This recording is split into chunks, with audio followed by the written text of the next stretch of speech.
All right, we are live. RTD Q&A session. Excited to have a returning guest. It's been a while, as we were talking beforehand, that it's been about 5 years since I've had Rob Wenzel join us here on RTD. So, Robert Wenzel out in California area, how are you doing this morning? I'm doing well. Early in the morning, but it's working for me. That's good. That's good. So, when I had you on back in 2015, I actually pulled up that interview here so people can see. And we were talking about primary subject is I the think dollar. I lost a little weight. That's good. And so that one was entitled "The Dollar is Deteriorating," and it did quite well for me. Basically, at that time I was just starting, and it was all in regards to your book, "The Fed Flunks," and so it has to do with your speech that you gave. And so for those that may not know, let's just pick up right there and give a little bit of the audience some of your background, and then we'll dive into some questions and go from there. Okay, so as far as what I'm doing, I write economicpolicyjournal.com right now. And then I also write a site called Target Liberty, which is targetliberty.com.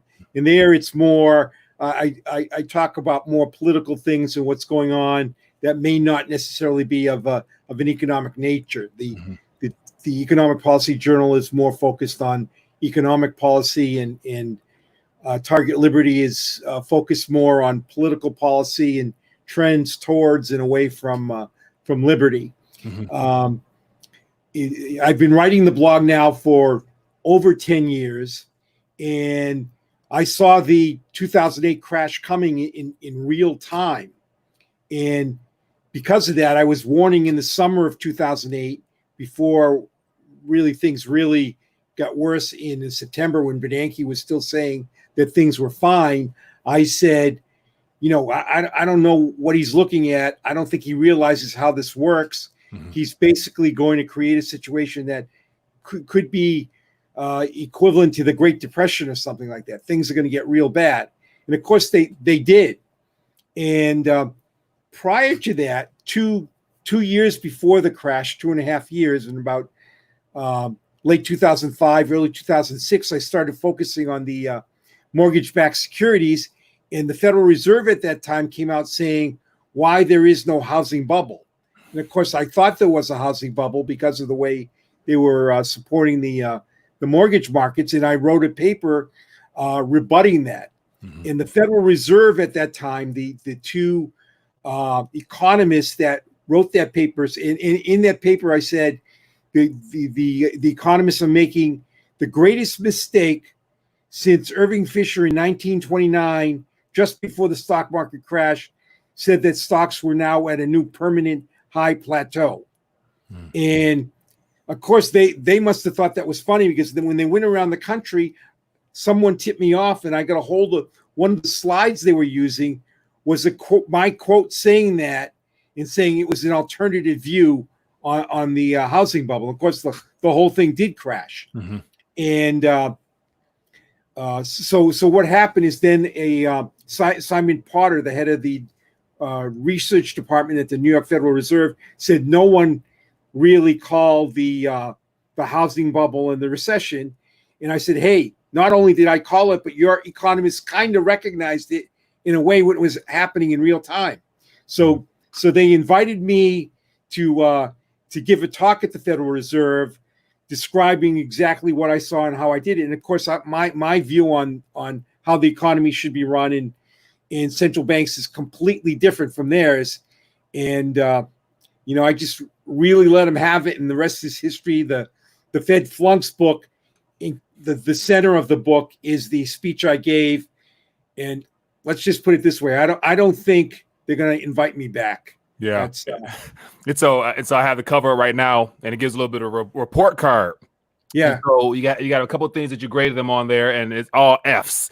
And so we're several years after the fact. So I imagine they never improved upon the measuring standards to actually being a benefit to humanity. And so let's touch on what we're seeing now. And so outside of the current health situation that's covering all this, I'd imagine you saw all this stuff unfolding and just needed, I guess, a pen to prick the bubbles or whatnot. Or what are your thoughts?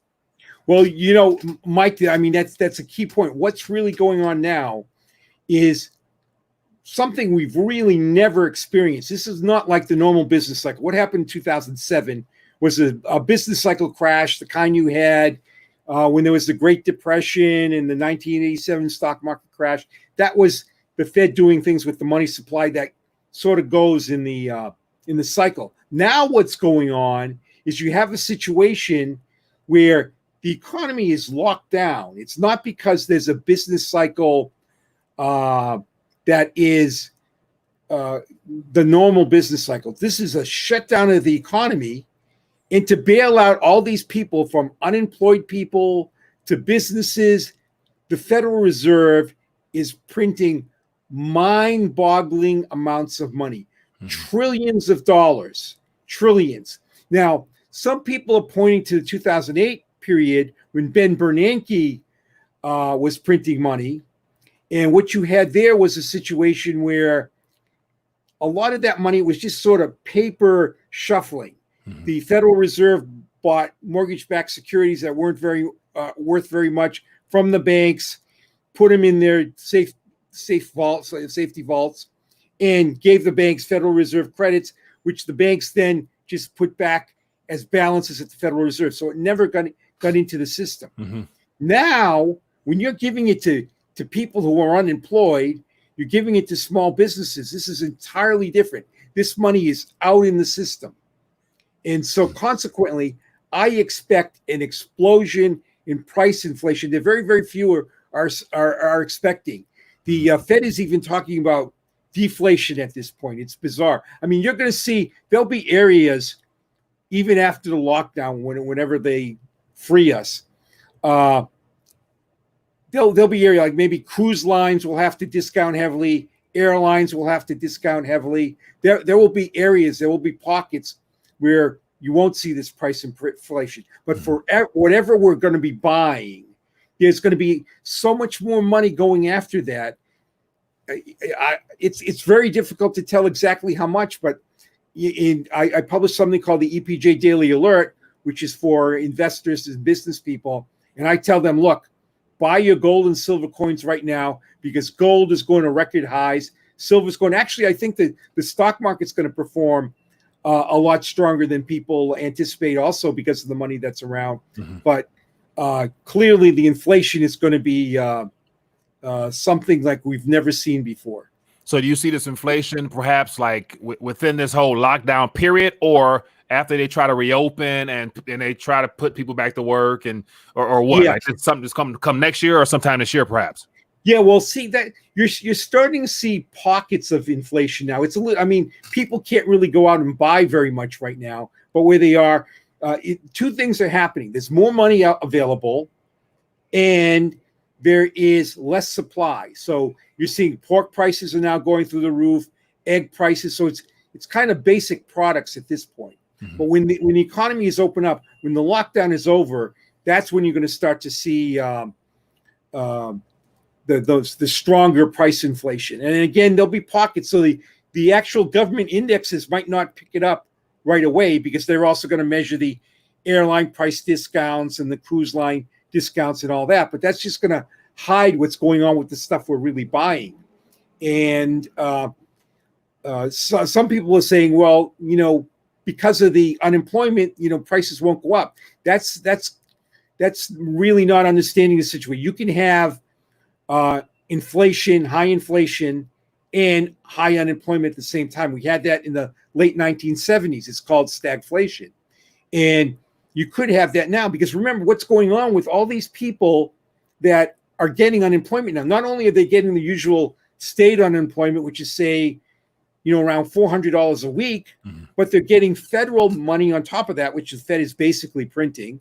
So they're getting $1,000 a week. There was a restaurateur in the Wall Street Journal the other day who talked about the fact he was trying to open up a little bit of his business, and he couldn't get any of these people that are on unemployment because they're making more money unemployed than they would if they came back to work. Yeah. So it's a crazy time. Yeah. Crazy. Now, what's your thoughts on, before 2008, 2009, it was a financial sector that received bailouts as well as some of the automotive manufacturers. Right. And now they're calling it small business loans, but yet apparently as of now, the small businesses haven't really received any. So do you see this being a continuous thing where they're going to have to pass, 350 billion, 500 billion every 2 or 3 weeks because unemployment is continuing every week as well? So that means businesses are closing. Who knows where this is going to stop? I mean, it's incredible. We're literally talking about trillions of dollars. We've never experienced anything like this in the United States before. It's remarkable. And as far as the small business thing, I mean, if you get the right accountant, you have the kind of right relationship with the banker. If you're a small businessman, you might be able to get your loans. But it's the same thing. Whenever it's a government program, whatever it is, whether it's regulations or money flow or whatever it is, whoever is close to power gets the money. That's just the way it is. I mean, it's terrible. It shouldn't happen. That's why you really need free markets. But you're seeing it even in these supposed small business loan allocations. Yeah, and so we have a question here from Rob B. Says, what is his thoughts on house prices?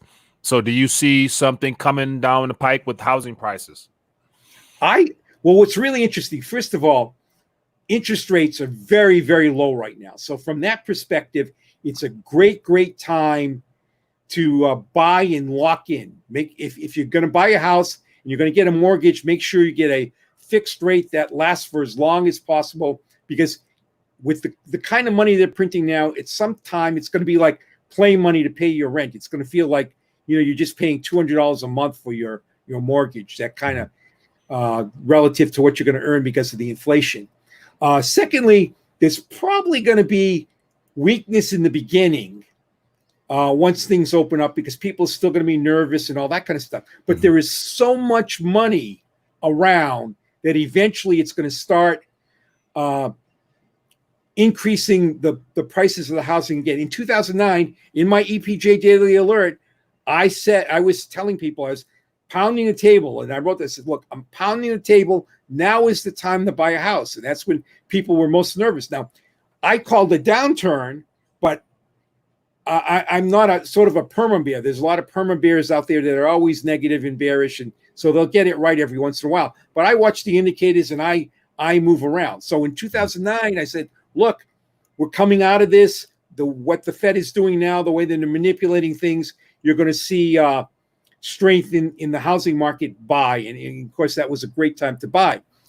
I think it's going to be much similar in coming out of this. There'll be a period, it's going to be very short though, when people are going to be nervous about buying. And that's going to be a great time to buy. You're never going to see prices this low again.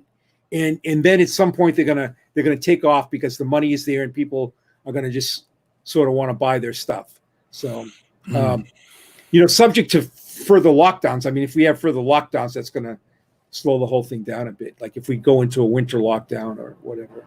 Yeah. Now, what are your thoughts on, as a part of this lockdown time frame, as well as the Federal Reserve and government coming together to bail out everything? They're talking about now the digital dollar. And so as a part of this stimulus stuff for the public, they're trying to create a new payment method to reach the population because of the so-called unbanked and all the issues they're having with sending stimulus checks to, the people who are deceased and wrong accounts. So do you think this digital dollar transformation is something that was already baked into the cake? They just needed a way to do it.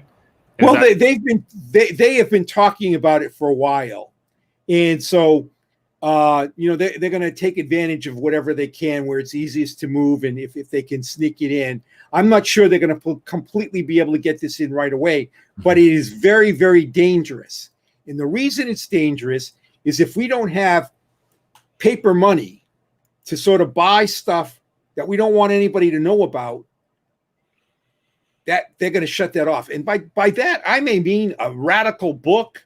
I mean, going to see a movie that they don't want you to see, things like that. I'm not talking about drugs or any of that kind of stuff. But if the government can watch every transaction, the government can control what you buy. And that is very, very scary. We have them that we see the way Facebook and YouTube and people like that censor stuff when they get a large group behind it, sort of trying to knock people out who are trying to promote alternative views. Imagine a situation where the government can control what you buy and knows if you attempt to buy something that is on the banned list, and that'll come to books if we get that kind of digital stuff. So it's very, very dangerous. Yeah, I would agree. Now, what are your thoughts as we transition into what looks like a new probably monetary system after this? Because all the central banks now. So before it was just the Federal Reserve leading in way, as well as the European Union and whatnot. But now all central banks now are easing, stimulating, dropping, cutting, and all types of things of similar fashion. What do you see on the other side of this? Will there be individual sovereign governments and central banks still, or will they try to condense things into one world operations and using the health situation as a reason why we need to remove borders and come together as one unit or country or whatever they're going to try to do in a one world sense? Yeah, well, they're really that's what they're trying to do. They would like as possible to get it a one world order where they make all the rules for everybody. I mean, it's still you're going to.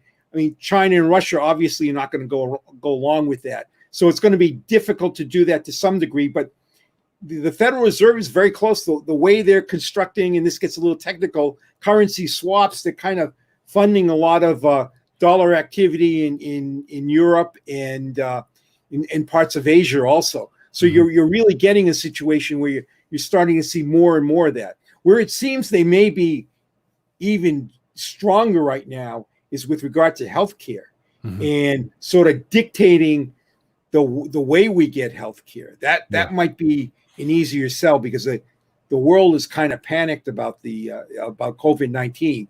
So it'll be much easier for them to get stuff going in that direction. There won't be as much blowback. Now, when you say health and the healthcare side, we're talking about like the universal healthcare along with universal basic income and universal this, all from the government on down type of structure. Yeah, well, that too. I mean, they're really you can see there are a number of groups that are attempting to sort of push the idea of this is the time for universal basic income and that. But in addition to that, I'm talking about treatments. They're talking about mandatory vaccines, and you can be on any side of a lot of these different treatments. But the point is, it's really, really bad when there's one authority that sets the treatment for everybody. Again, then you've got a very, very serious central power. And when you have a central power like that, it's the bad guys that always figure out a way to get to the central power, to influence that central power and get what they want. And it's not always good for the people. So it's much better when you have freedom, options, and alternatives. And that would limit that. I mean, it could wipe it out. It's very, very, very dangerous. All right. So we have a call. So I didn't open the phone lines, but let's see what we have here.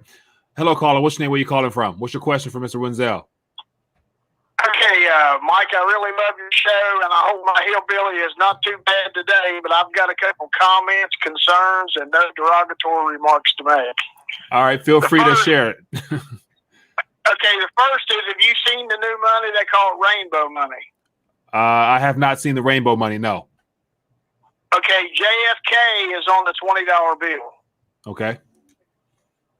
And this guy that you have, he's exactly right, but I don't think Bill Gates is going to make trillions of dollars, him and Fauci, a 79-year-old guy that is in tight with the Illuminati. And if you take the test, they sample you, they ingest a virus in you because a virus can't be transferred from person to person unless you have some kind of bodily fluid. Oh, we're breaking up. You're going to no coming back. All right. Well, unfortunately, as you're speaking, is choppy on my end, so I can't really make that out. So do you have a question? Can you hear Rob? Yeah, my question.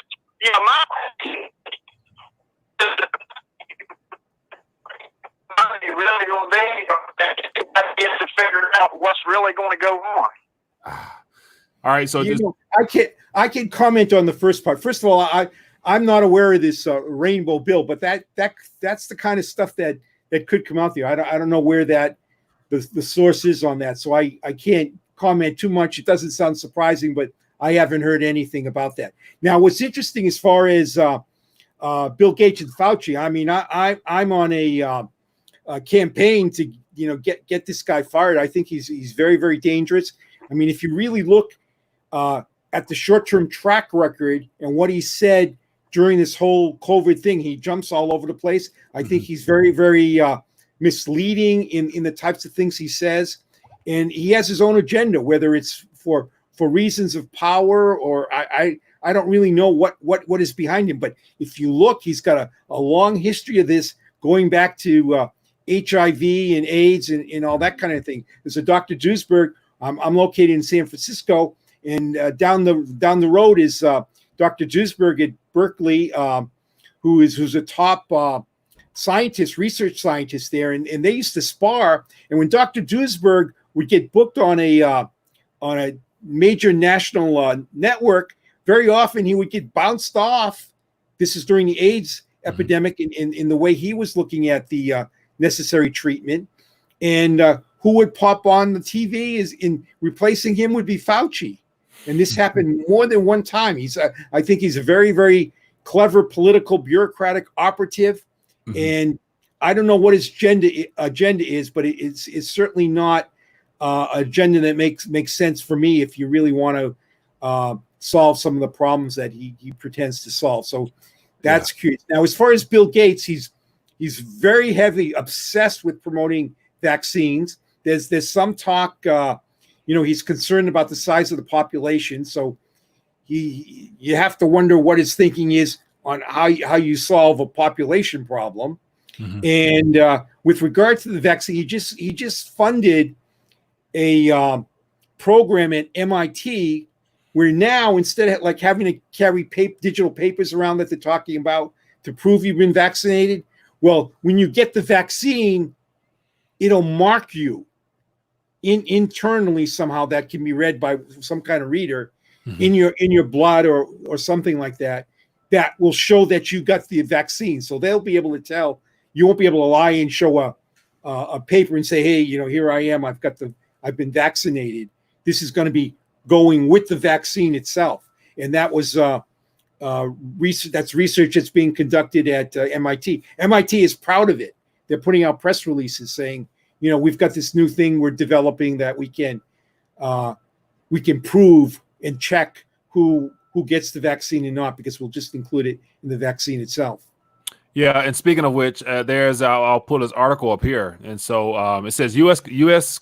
Firm combines nanotechnology blockchain for immunity passports, and so this was exactly what you're referring to, where after you're injected, there's an app that you can download that has a QR code that when you go places they can scan it, and it'll say it's like green, blue, and red as to whether or not you are contagious or whatever. So it's that using the blockchain space to provide trustless methodologies for people to confirm without any forging of papers or whatnot. So this is something that and it says solution is hosted on Microsoft or Azure cloud.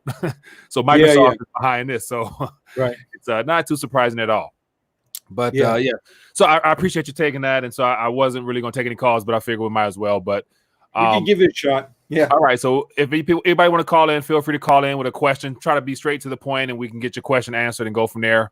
And in the meantime, so what is so for you out in California? I know that there's some severe lockdowns in certain portions there. Right. What is it? I mean, give us a little bit of what it's like in your neck of the woods. Well, it's a very, very strong lockdown.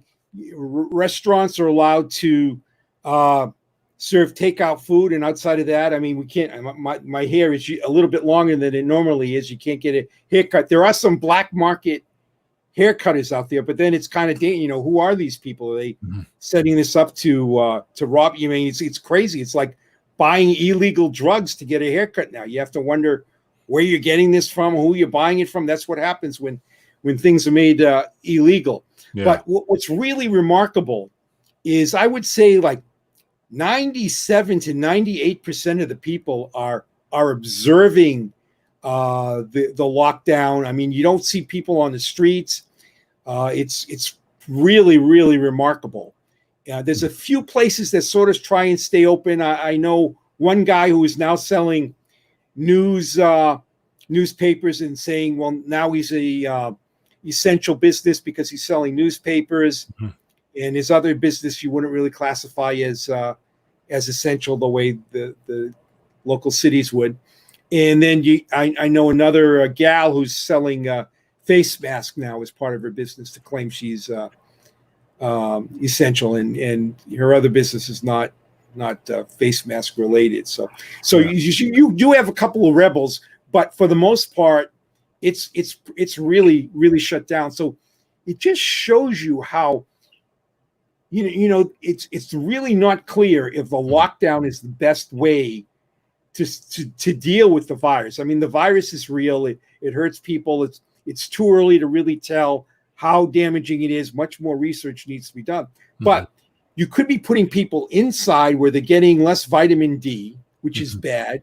You're putting young people in with elderly people, and if the young people were out and partying before the lockdown, now they could be transferring it to the elderly. That could be one reason for some of the spikes in the deaths now. I mean, there's a lot of stuff that really hasn't been thought out.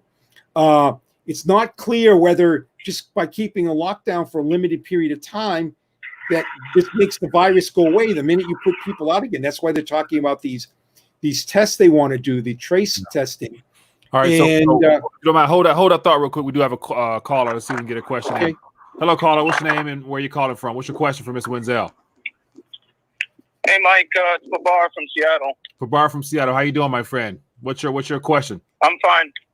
So I do have, I guess it's two questions or one following the other. The first is that if we go down the digital route of the digital currency, at what point does that fail? Is it due to ever-increasing demands of energy that's used to keep up the servers or whatnot, or is it just going to be a failure in confidence or whatnot? At what point, if we go down the digital route, how will that or when will that fail? And I guess the second point is, or the second question is, when it seems like every solution that all these big think tanks have is more control, more regulation, more loss of freedom. At what point will the citizens or the people around the world get back their freedom? So those are my two questions for him. So all right. Appreciate you. He'll answer that off air. Thank you, my friend. Thanks for calling in. Alrighty. Yeah. Alrighty. Bye. Those are actually very, very good questions. As far as the digital, I mean, if we're talking about the governments, it's not going to be necessarily a power situation. They could, knowing governments, take as much power as they want to try and fuel that. And they might actually, from what I understand, they might have a workaround to that, because you wouldn't really need the power to create new coins the way you do, say, with Bitcoin. So it's a different kind of problem for them. They don't want this sort of hidden anonymous stuff going on with the blockchain where you don't know who's behind it. What they want is something they can track, and that would cause a lot less in terms of electricity that's required. So I don't think that would be a problem for them. How would that end? Maybe if it gets so oppressive somehow, you would get underground monies that develop. I know in the drug industry, for example, the underground, the illegal drug sector, they use, I think it's Clorox, one of the detergents that you can go and buy drugs with. It's a really complicated thing, and it makes sense why it's done, but outside of that, you don't really have a lot like that. But if things get really, really oppressive, there's always a way to try and sneak out of it. It's much more difficult, just like the haircut thing. I mean, you're used to going to a barber on the street. They're not going to rob you or anything like that. Here, you find the name on Craigslist, and it's like, okay, who are these people? You're trying to do something illegal, so if they rob you, you're going to report them. I mean, right. It's that kind of thing. So the same thing with underground money, the transactions would still be much more difficult, but it could break out that way. The other way that could really destroy it is if they just create so much digital currency by printing so much of it. It wouldn't be printing, just adding zeros. But when you get a hyperinflation, that would destroy it. But again, they have Venezuela's a great example. When you have a crackdown and a destructive currency, it can last for a very, very long time and really destroy the economy. As long as the rulers have the police and military on their side, anything that is done has to be done underground, and then the quality of it is just a lot less. Yeah. Now, let me get your thoughts on the current retirement concept with all the vehicles and financial products they've sold humanity now at this current point. If we head into that universal basic income, and then you get into automation, robotics, all the stuff that's going to minimize the type and have now, and also create new opportunities down the line as well. But yet, heading into a new environment, what are your thoughts on the current methods for saving for retirement and whatnot? How will those fare out in this next 1, 2, 3, 4, 5 years, all with this counterfeiting and printing and digital stuff going on? Do you think it will be the same or a lot different? That is really the tough question, because if you had a stable economy, it would just make sense. You just tuck your money away and you save, and if you see an interesting company, you invest in it, and you're going to have the money at the end of the road. But when you've got a government that is printing money, universal basic income, just basically giving people money, which they do it in complicated fashion, but they're just printing money, and you don't know what kind of laws they're going to put in as far as price controls, taxes. It makes it very, very difficult. So the only thing you can do is diversify. There's opportunities in the stock market right now. How that goes long term remains to be seen. But here's what's really interesting. If you put 10% of your money in gold and silver coins, you're going to be way ahead of the majority of the people in the country. Mm-hmm. So if problems ever emerge, your 10% of your savings in gold and silver is going to be extremely valuable in terms of buying power, because everybody's going to sort of go to that. Mm-hmm. If the inflation gets crazy, if there is a lot of oppression where a lot of black markets develop, so you can keep 80-90% of your money, your wealth, in the stock market, in things like that. So if things sort of chug along the way they do, but if your stock market stuff goes up, you always make the move where you take and put 10% of your wealth, sell some of the stocks, take 10% of your wealth and put it into gold and silver, physical coins. Don't have it held in any organization or anything like that. Physical coins, basically keep them under your mattress, and you just get the small ones. You don't have to buy the full 1 ounce bullion coins, which are around $1,800 an ounce right now. What you can do is you can buy a 1/10 coin, which would be about probably $1.90 right now. And silver dollar coin is about $15. An ESPN notice that doesn't happen very often. Lost my train of thought. Silver dollar, which is about $15, $16. That's going to go up really quickly, and you just keep that. And in addition, I have more gold and silver in the regular stock portfolio I'm recommending. Mm-hmm. But that the stuff you keep under the mattress is that emergency stuff. So if things really get bad, you're going to be the one that's going to really have buying power.